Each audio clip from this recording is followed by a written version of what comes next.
high performance culture is culture, right? Trusting and inspiring your organization does not mean lack of accountability. So when I think about high performance culture, to me it's important that there is a sense of clarity. There is transparency of information to make sure people are able to do their jobs to the best that they can. They are inspired and they are empowered. But at the same time, there is clarity on what outcomes are expected. So the reason I like unapologetically impatient is it's not about rushing people. It is making sure there is clarity and focus and almost refusing them to drift away. It's the opposite, right, of what they need to happen. It's very easy, especially in tech, to constantly be chasing the next shiny object. And it's important to, as leaders, our job is not to tell what you need to do and how to do it.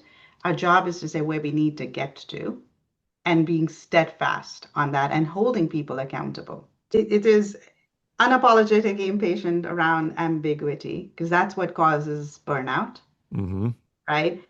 It is about not having clarity on what is the expected outcome, right?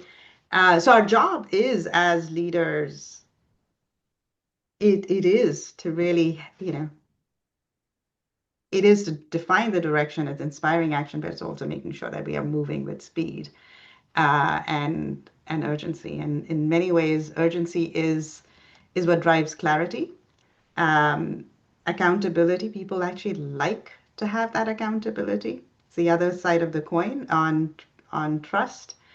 And and it actually avoids burnout. People have clarity on what they need to do and what they don't need to do. And it's much easier to know when they've made an impact, right? If the goals Exactly. are clear, they hit the goals, you can go home knowing like, wow, this is how I contributed to something awesome. You're making sure everyone down to the most junior individual contributor is very clear on what the goals are, and then making sure managers get out of the way and let them do it. Is that a fair summary? Absolutely.